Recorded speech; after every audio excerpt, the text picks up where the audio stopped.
What's up everybody, Superstorm323 here, and welcome to my very first top 10 video.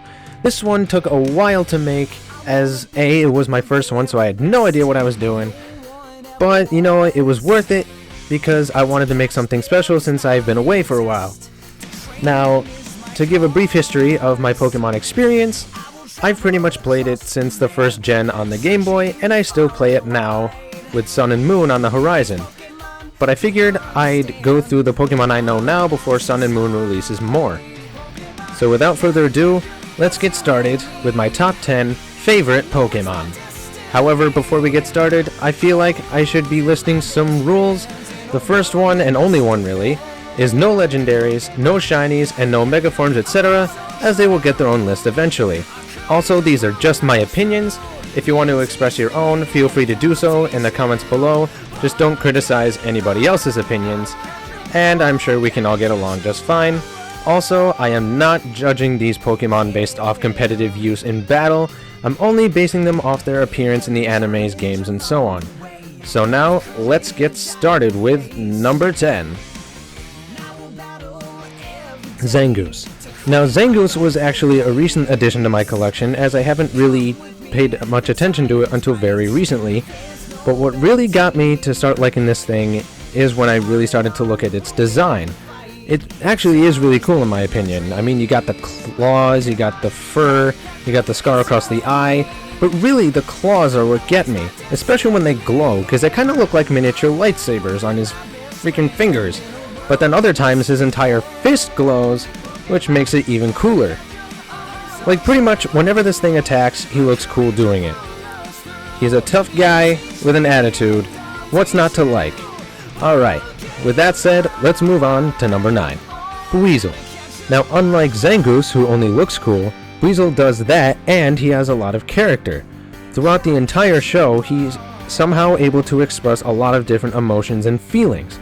For example, he can feel happy, sad, angry, confident, cocky. Heck, whatever you think of, it's probably there somewhere. A lot of character, a lot of awesome. What's not to like about him? Now let's move on to number 8. Absol. Now, you're gonna start seeing a lot of dark types on this list, as dark type is one of my favorite types in the Pokemon universe. However, I'm sure that the first thing you notice about this thing is the weird looking scythe sticking out of the side of its head. And who could blame you? I mean, it does kinda stick out, no pun intended. But what I like about this thing is its overall design again, because it can look tough and adorable at the same time. But the scythe is what really grabs me, because when it glows, it turns into a giant freaking lightsaber on the side of its head. That alone, just like, wow. Anyway, if I were to name this thing, it would probably be Mogrim, because it reminds me of the wolf from Chronicles of Narnia, and with it having a scythe, it kind of makes me think of the Grim Reaper. So anyway, with all that being said of its awesomeness, let's move on to number 7. Mightyena. Now there isn't a whole lot about Mightyena that I can say that I haven't already said about Absol or one of the other Pokemon, so I'll try to keep this short. However, what puts Mightyena above the others is mainly because it's a wolf, and as a lot of you will soon learn over the course of my channel, the wolf is my favorite animal of all time. The design of this thing is awesome, and it looks awesome no matter what it's doing. And if I were to nickname this Pokemon, which I have before, it would be Saber, or again, Mogrim because of the wolf thing. Anyway, let's move on to number 6. Infernape. Now this one comes with a little bit of a story.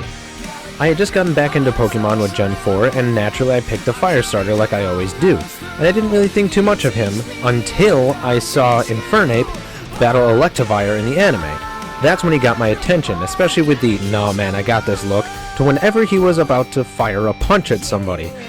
Whenever he did that, you knew something was about to go down because he looked really awesome. But what really got my attention was when he used his Blaze ability, and his power increased and he looks like this. That is what really got my attention with Infernape, and I fell in love with it even more. So when I was playing the Platinum game, I used Infernape and I took him all the way to the end because of how awesome he was. And with that, let's move on to number 5. That's right, we are moving into the second half of this match. Let's go on to Greninja. Yes, I put another starter on this list. Sue me.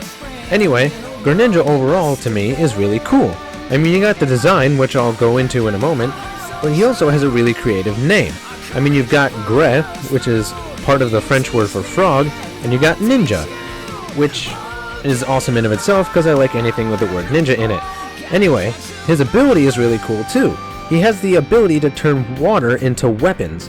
Like you've got a katana, like you see here, but he also has the ability to use water shuriken, which allows him to make throwing stars out of water. The third thing, like I said, is the design. You got the pose, which is ninja-esque already, which is really awesome, but you also got the frog tongue, which is being used as a ninja scarf. Overall, Greninja is cool, creative, and awesome. And now, let's move on to number 4. This entry I like to call the Shadow the Hedgehog of the Pokemon universe, Zoroark. I mean, you gotta admit, they at least look a little similar. I guess it's the hair, maybe. I don't know. Anyway, just like most of the other Pokemon on this list, the design is what grabbed me with this thing. I mean, you got the glowing fingers, which kind of look like lightsabers again, but the color scheme is also what gets me. And this guy's character is really cool too. I mean, he looks serious most of the time, but other times he looks happy and proud.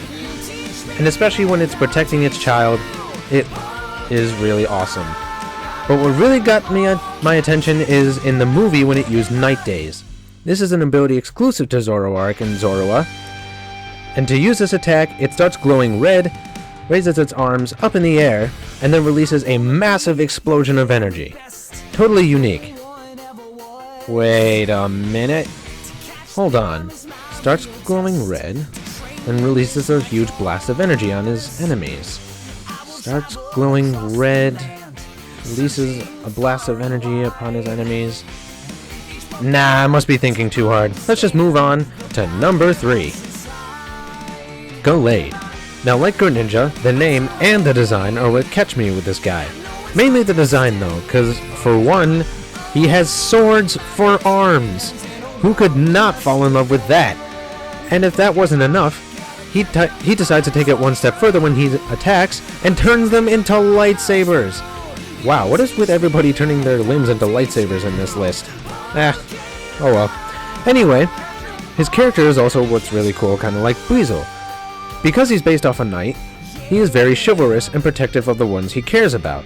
Basically, if you go after someone he cares about and loves, you're in for a beating against this knight in shining armor. And with that, let's move on to number 2.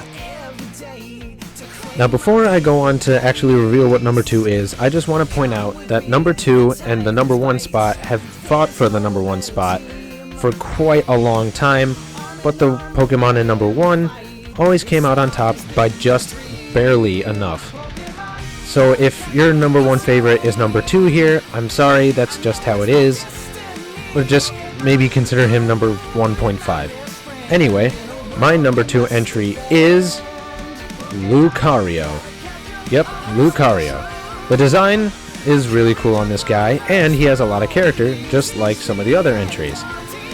He really is inspirational too. There's times where he is really confident, knowing that he can do whatever he puts his mind to, but even when he's upset, he ends up being cool and collected. Just look at his face here, but he's also ready to step into the battlefield whenever he needs to. That alone is really inspirational for me. Also, dude, lightsaber.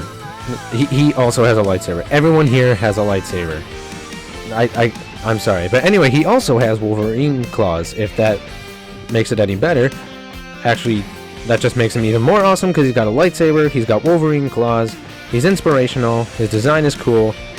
I should stop before I keep going. Anyway, now before we move on to number 1, I feel like I should at least bring up some glorious honorable mentions. These are Pokemon that just barely didn't make the cut on the list, but I feel like they came so close that they were worth mentioning. The first one is Weavile, a dark type, which is awesome alone, and it's got a cool design with its claws. Next is Gengar, a ghost type with an awesome grin. It's mainly the grin, I can't get over that grin. Next is Staraptor, a cool bird with a cool haircut. That's pretty much it. Anyway, next one is Umbreon, my favorite evolution, mainly because it's a dark type, and dark types are awesome. Next one is Aegislash, a sword Pokemon, and swords are my favorite weapon, so I couldn't really resist. Anyway, next one is Luxray. The spiky design is what does it for me. The spikiness is really cool. Next one is Ninetales, a Firefox. Two awesome things put together. What more can I say? Next one is Roserade, an elegant and cool Pokemon who looks like a flower mixed with Zoro. Anyway, next one is Excelgor, a ninja. And like I said with Greninja, ninjas are awesome and I love them to death. Next one is Ninjask.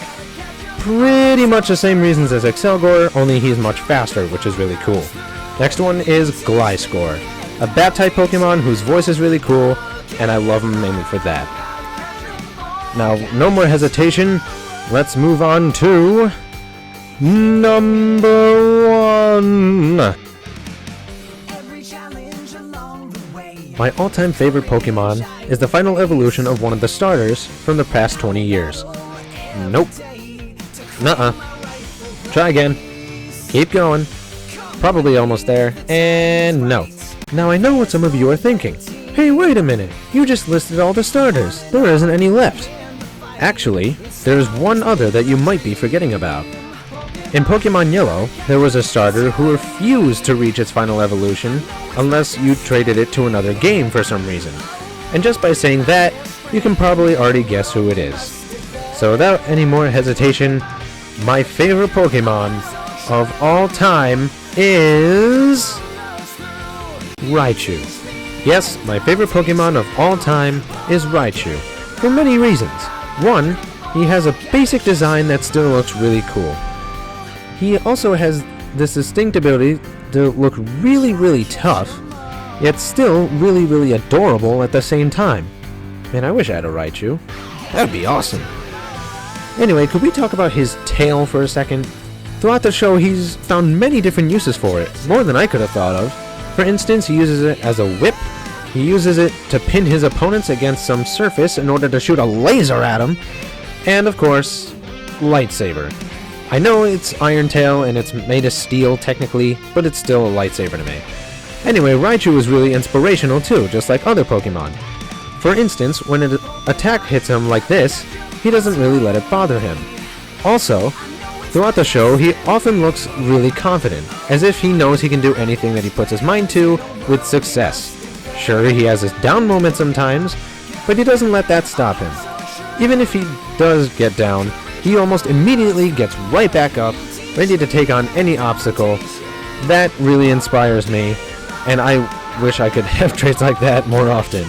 He's adorable, he's tough, he's got unique talents and abilities, and that is why Raichu is my number 1 favorite Pokemon of all time.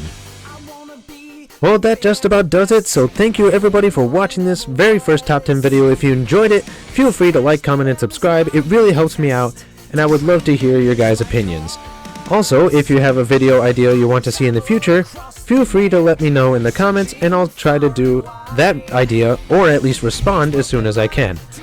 Or if you at least want to see another Top 10 video, feel free to tell me what kind of Top 10 video you want to see in the future. Anyway, that's all I got for all you guys. So thank you so much for watching, like, comment, and subscribe like I said. And as always, brace yourselves. For the next video, the storm is coming. Take care.